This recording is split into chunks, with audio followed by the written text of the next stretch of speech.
La palabra de Dios compara en muchas ocasiones nuestro crecimiento espiritual con el crecimiento físico de una persona normal.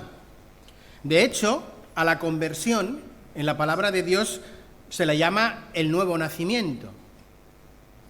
Y por muchos años físicos que uno tenga en el momento de su conversión, en ese preciso momento, espiritualmente hablando, es un bebé en Cristo, para luego llegar a ser un niño en Cristo y así paulatinamente ir creciendo hasta llegar a la madurez cristiana. Y una vez alcanzada esa madurez cristiana, mantenerse de forma permanente en la actitud que el mismo apóstol Pablo nos expresa allí en el capítulo 3 de Filipenses cuando nos dice: hermanos, yo mismo no considero haberlo alcanzado ya, pero una cosa hago, olvidando lo que queda atrás y extendiéndome hacia lo que está delante, prosigo hacia la meta para obtener el premio del supremo llamamiento de Dios en Cristo Jesús. Volviendo a la imagen del niño, del bebé, os pregunto, ¿qué hace un bebé cuando necesita algo? Llora. Ya sea que tenga hambre, o sienta dolor, o necesite ser cambiado, o se sienta solo, el bebé lo que hace es llorar. Cuando esos bebés crecen y se convierten en niños y aprenden a hablar, los padres les enseñan a pedir las cosas no reclamándolos a base de gritos y de llanto, sino de forma verbal. Conforme esos niños van creciendo, van madurando, se convierten en preadolescentes y jóvenes, van aprendiendo a distinguir entre pedir a sus padres lo que saben que les van a dar y lo que les van a denegar. Y aquellos que son suficientemente listos, pues les piden aquellas cosas que en realidad saben que los padres le van a dar. Algo muy similar ocurre en la esfera espiritual. Al principio de nuestra vida cristiana, entendédmelo bien, solo sabemos que llorar ante Dios por nuestras necesidades, para que sean satisfechas, por nuestros deseos, para que sean cumplidos. Pero espero que cuando, a medida que vamos madurando espiritualmente hablando, aprendemos a pedir conforme a la voluntad de Dios. De los 3 textos que os he leído al inicio del culto, al presentar al culto, os leía uno en Primera de Juan, capítulo 5 y versículo 14, que dice, y esa es la confianza que tenemos en Él, que si cualquier cosa que pedimos conforme a su voluntad, Él nos oye. El mismo autor bíblico, Juan, pero esta vez en su Evangelio, nos enseña la misma verdad con otras palabras y desde otra perspectiva, desde la perspectiva de la obediencia y la permanencia. Y nos dice, si permanecéis en mí y en mis palabras permanecen en vosotros, pedid lo que queráis y os será hecho. Teniendo presente estas verdades bíblicas, vayamos al texto donde, siguiendo con la serie de sermones que estoy predicando sobre las promesas de Dios y en la oración, nos encontramos con ese texto que, además de encontrarnos con la regla de oro al final casi del sermón de la montaña, nos encontramos con 3 poderosas promesas acerca de la oración. Leo en Mateo 7, versículos del 7 al 12. Pedid y se os dará. Buscad y hallaréis. Llamad y se os abrirá. Porque todo aquel que pide, recibe, y el que busca, halla, y el que llama, se le abrirá. ¿Qué hombre hay de vosotros que si su hijo le pide pan, le dará una piedra? ¿O si pide un pescado, le dará una serpiente? Pues si vosotros, siendo malos, sabéis dar buenas dádivas a vuestros hijos, ¿cuánto más vuestro Padre que está en los cielos dará buenas cosas a los que le pidan? Así que todas las cosas que queráis que los hombres hagan con vosotros, así también haced vosotros con ellos, porque esto es la ley y los profetas.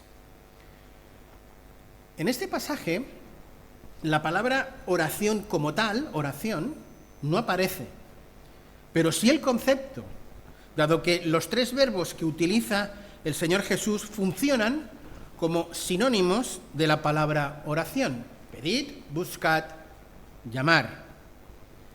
Dejadme empezar haciendo una pregunta simple o sencilla. ¿Qué es la oración? ¿Qué es la oración? Una respuesta correcta y también sencilla podría ser que la oración es la manera de comunicarse con Dios, de hablar con Dios, de tener comunión con Dios. Y evidentemente es así. Pero la oración es mucho más que esto. Dejadme daros una definición un poco más compleja y más completa a la vez. La oración es ofrecer nuestros deseos a Dios respecto a las cosas que son su voluntad, en el nombre de Jesús, confesando nuestros pecados con agradecimiento por su misericordia. Déjamela repetir. La oración es ofrecer nuestros deseos a Dios respecto a las cosas que son su voluntad, en el nombre de Jesús, confesando nuestros pecados en agradecimiento por su misericordia. En esa nuestra primera respuesta corta y sencilla, en la que manifestábamos que la oración es la forma de comunicarnos con Dios, la manera de hablar con Dios, en el fondo lo que estamos diciendo es que la oración es el medio que utilizamos para pedirle cosas a Dios. En demasiadas ocasiones, nuestra vida de oración se limita a pedirle cosas a Dios, y orar es mucho más que pedir. He definido la oración anteriormente como el acto de ofrecer nuestros deseos a Dios. Y lo he hecho porque precisamente la etimología de la palabra griega oración literalmente quiere decir deseo dirigido hacia. Por tanto, la oración hacia Dios, a Dios, es el deseo dirigido hacia Dios. Pero en mi definición he añadido un concepto teológico de suprema relevancia, cuando decía que la oración es ofrecer nuestros deseos a Dios respecto a las cosas que son su voluntad. La oración debería ser mucho más que una lista de la compra, de una lista de peticiones que le hacemos a Dios para que Él nos las conceda. La oración debería ser el canal por donde expresamos a Dios los deseos más íntimos de nuestro ser.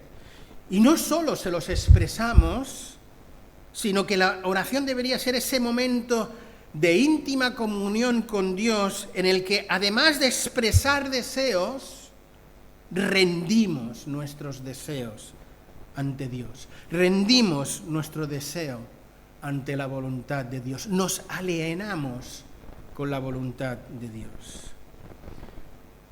La oración no es, por tanto, un intento por nuestra parte de persuadir a Dios a que haga lo que nosotros queremos, sino que ese tiempo que dedicamos a orar debería ser un tiempo de comunión, un momento en el que mis pensamientos y los pensamientos de Dios se alinean, en el que mis emociones y las emociones de Dios se ponen en la misma dirección, en los que mi voluntad y mis deseos se alinean con la voluntad y los deseos de Dios mediante la obediencia y el sometimiento a su palabra.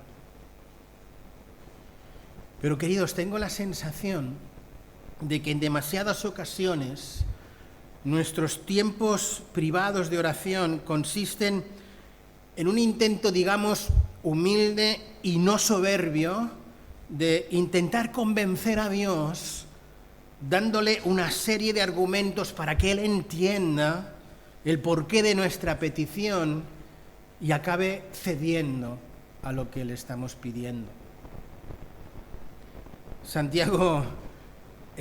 El apóstol Santiago es muy claro y rotundo en este sentido, y dice allí en su epístola: pedís y no recibís. ¿Por qué pedís mal? Para gastar en vuestros deleites. Muchas veces oramos mal porque limitamos nuestro tiempo de oración a un tiempo de petición. Y además a un tiempo de petición un tanto egoísta, ¿no? Centrado en nuestras necesidades, en nuestras preocupaciones y poco más. Cuando la oración debería ser un tiempo de comunión, de relación. La oración debería ser el resultado de nuestro deseo de estar con Dios, no de pedirle cosas a Dios. Una cita anónima dice lo siguiente: hay 3 grados en la oración. El primero es aquel en que nuestros labios expresan nuestros deseos a Dios. El segundo ocurre cuando nuestros pensamientos se centran en la persona de Dios, en la obra de Dios y en la voluntad de Dios.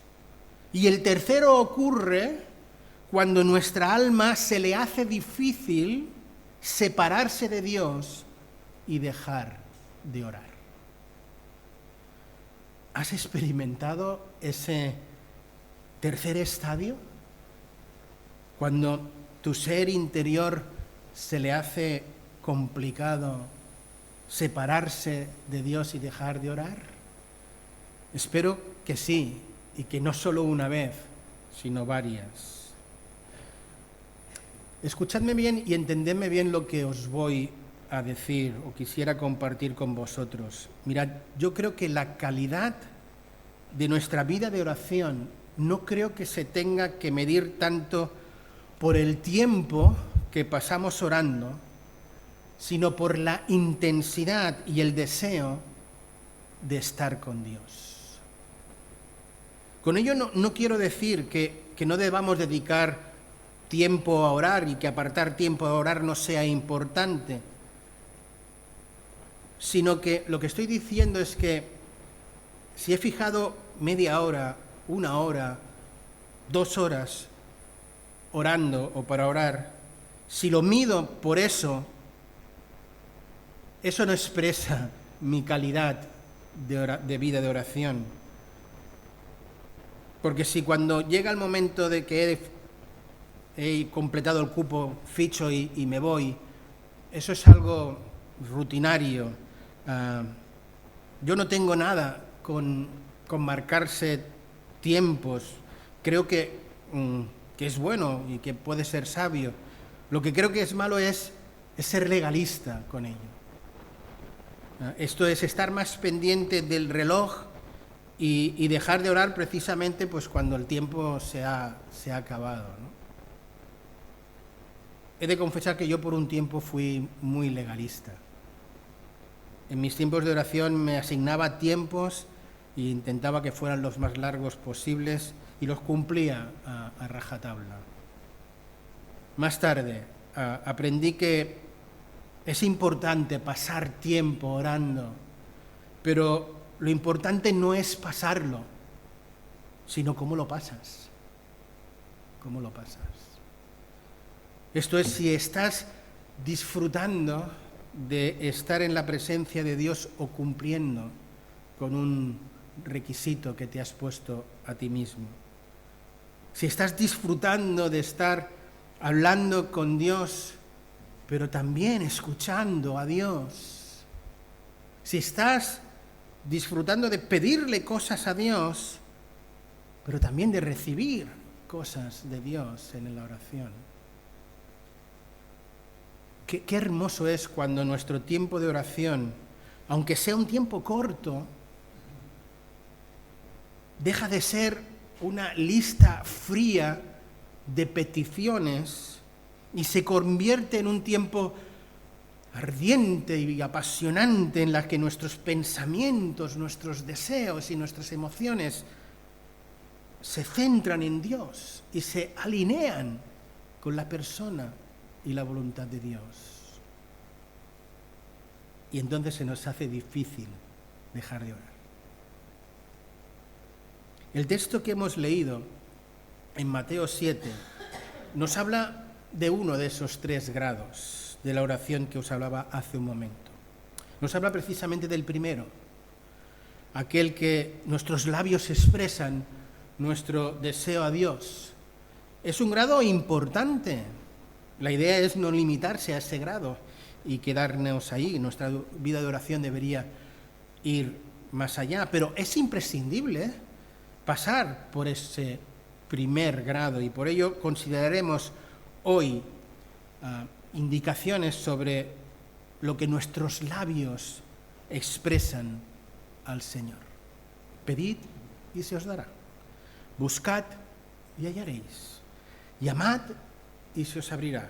Porque todo aquel que pide recibe, y el que busca halla, y el que llama se le abrirá. Queridos, esta es una de las promesas de Jesús que más respeto me causan. Por tratarse de la vida de oración, por la contundencia que en ella hay en cada sentencia y por la seguridad que emana el Señor Jesús de que el Padre va a contestar. No solo en esta ocasión, en la parte final de lo que hemos venido a llamar el Sermón del Monte, es que Jesús dijo algo así, sino que más adelante, en sus últimas horas, estando en el aposento alto, dándole lo que nosotros conocemos como las últimas enseñanzas de Jesús en ese aposento alto a partir del capítulo 13 hasta el 16, Jesús les habla de muchas cosas, pero entre ellas les habla de la vida de oración. Y dice cosas como esta, Juan 14:13. Y todo lo que pidáis en mi nombre, lo haré para que el Padre sea glorificado en el Hijo. Juan 15:7. Si permanecéis en mí y mis palabras permanecen en vosotros, pedid lo que queráis y os será hecho. Juan 15:16. Vosotros no me escogisteis a mí, sino que yo os escogí a vosotros y os designé para que vayáis y deis fruto y que vuestro fruto permanezca, para que todo lo que pidáis en mi nombre os lo conceda. Juan 16:24. Hasta ahora nada habéis pedido en mi nombre. Pedid y recibiréis, para que vuestro gozo sea completo. Dios quiere que oremos. Dios desea que pasemos tiempo en comunión con Él, porque sabe que buena parte del éxito de nuestra vida espiritual, buena parte de nuestro crecimiento espiritual pasa por la calidad de vida de oración, no tanto por la cantidad, sino por la calidad del tiempo que pasamos en comunión con Él. Pero Dios también sabe cuánto nos cuesta orar. Si ahora yo dijera, ¿a quién no le cuesta orar? Que levante la mano, nadie le va a levantar la mano. Ni un servidor tampoco se le va a ocurrir tal cosa. Nos cuesta pasar tiempo significativo con el Señor. Tiempo de calidad, no tiempo de listas de compra, sino algo más. Y es por ello que Dios nos da toda esta serie de promesas para estimularnos, para que nos demos cuenta de que orar, pasar tiempo con Él, trae tremendos beneficios para nuestras vidas espirituales. Pedid y se os dará. Espero que nadie, al leer estas promesas del Señor Jesús, las lea de forma tan literal que piense que Jesús nos está dando autorización a pedir cualquier cosa, cualquier capricho que se nos pase por la imaginación. Y que cuando Dios promete dar, dará no lo que Dios cree que necesitamos, sino que nos dará aquello que nosotros en nuestros deseos queremos. Espero que no estemos interpretando el pedid y se os dará como si Jesús nos estuviera entregando un cheque en blanco. Firma por ahí y yo firmaré lo que sea, porque si alguien está pensando algo así, se va a llevar un tremendo chasco. ¿Vale? En esta promesa, por parte de Dios hay dos partes y funciones diferenciadas. Una tiene que ver con nosotros, que es la de pedir, y otra la de Dios, que es la de dar. Nosotros hemos de pedir. Esto es, en primer lugar, hemos de reconocer nuestra dependencia. Por tanto, hemos de renunciar a nuestra autosuficiencia. Por otra parte, a Dios le gusta que pidamos, porque de esta manera estamos evidenciando, mostrando claramente nuestra necesidad de Él. La parte de Dios es la de dar. Dios da. Dios suple. Porque en esencia Él es un Dios bueno y generoso. Pero además es que Él y solo Él es la fuente de donde emana todo aquello que nosotros necesitamos de forma real. Él nos ama y desea suplir nuestras necesidades, pero lo que desea es suplir nuestras necesidades reales, no nuestros caprichos, no nuestros anhelos egoístas.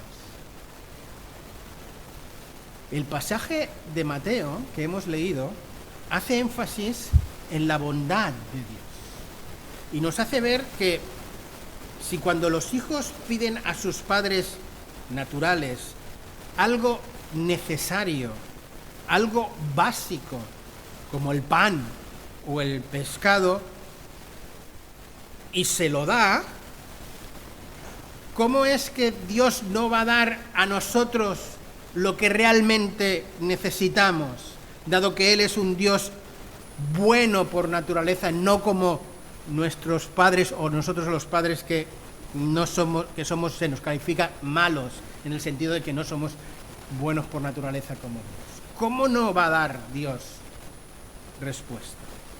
Pero fijaros que nuestro pasaje no habla de caprichos, habla de necesidades reales y básicas. Ahora, fijémonos una vez más en la información, en el contenido de esos versículos que Jesús da a sus discípulos acerca de la oración. En Juan capítulo 14 y versículo 13 nos dice que aquello que pidamos lo hemos de pedir en el nombre de Jesús.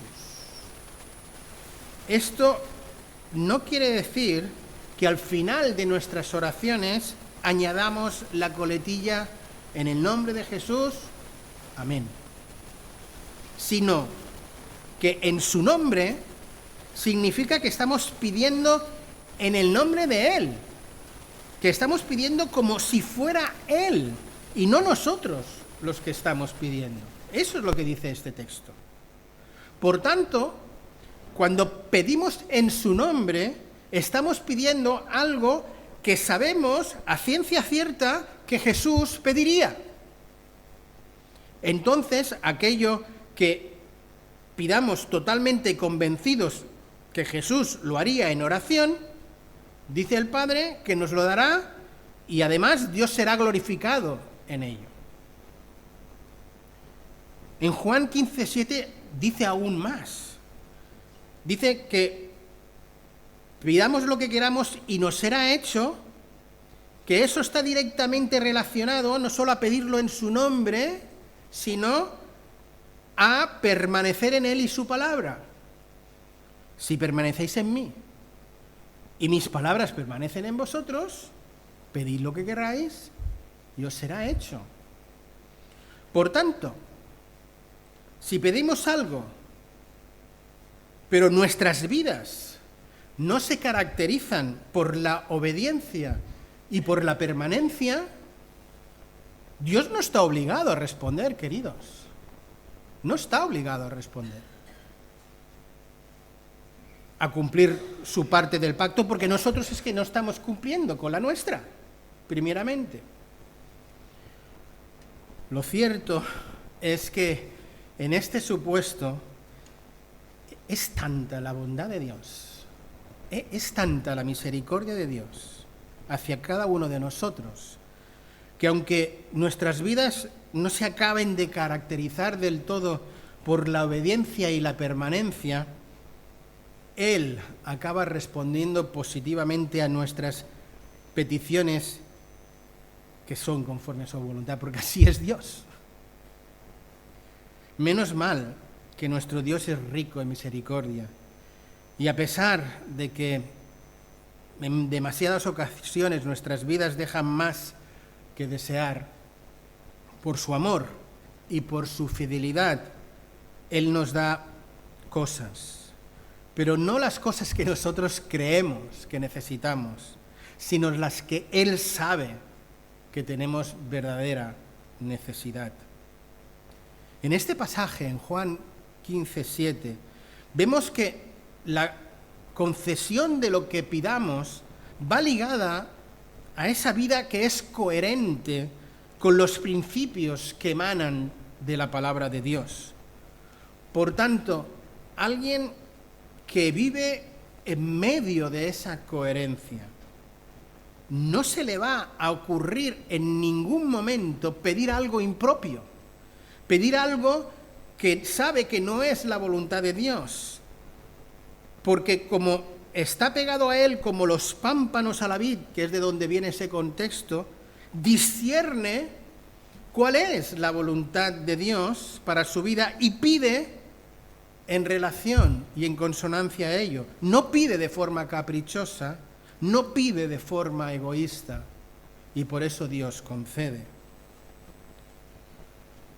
Tanto este versículo como Juan 16:24 y Juan 14:13 dicen expresamente que hay que orar en su nombre. Por tanto, si en tan corto espacio de tiempo Jesús repite la misma idea hasta 3 veces, nos habla de la importancia de este concepto. Nos muestra de que aquí está la clave del meollo, de pedir en su nombre. Nosotros tenemos la sana y santa tradición de que al final de nuestras oraciones añadimos esa coletilla final, ¿no? En el nombre de Jesús, amén. Y no quiero que penséis que estoy diciendo que esto está mal hacerlo así y que a partir de ahora deberíamos eliminarlo. No estoy diciendo tal cosa. Pero lo que sí estoy diciendo es que no pensemos en ningún momento que esa coletilla es como si fuera una especie de fórmula mágica y que cualquier cosa que digamos añadiendo esa coletilla final se va a cumplir. Esa coletilla no tiene ningún poder.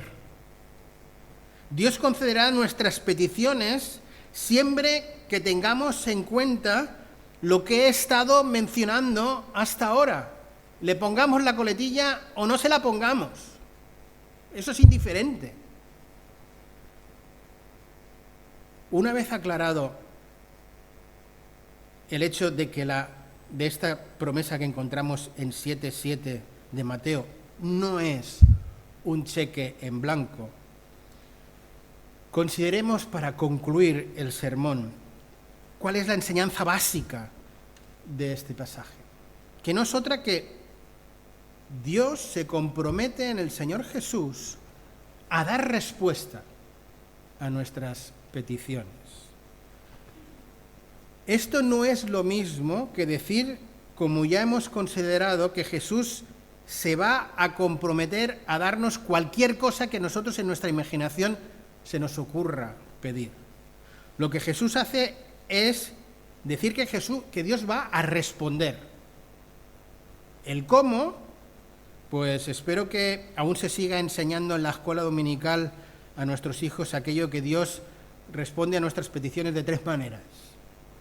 Sí, no y espera.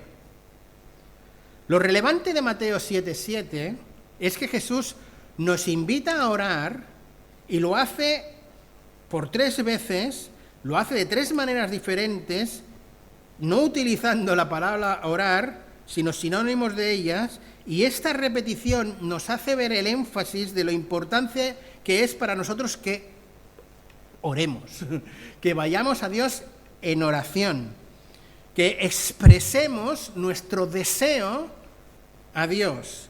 Pero más que todo ello es que nosotros alienemos nuestro deseo al deseo de Dios, a la voluntad de Dios. Dios no solo desea que nosotros oremos, sino que pasemos tiempo con Él. Planteémonos, ¿qué implica pedir? ¿Qué implica pedir? Implica o indica que nosotros, la oración no debe ser algo ritual, algo como rezar, sino en el más ordinario significado de la palabra, pedirle.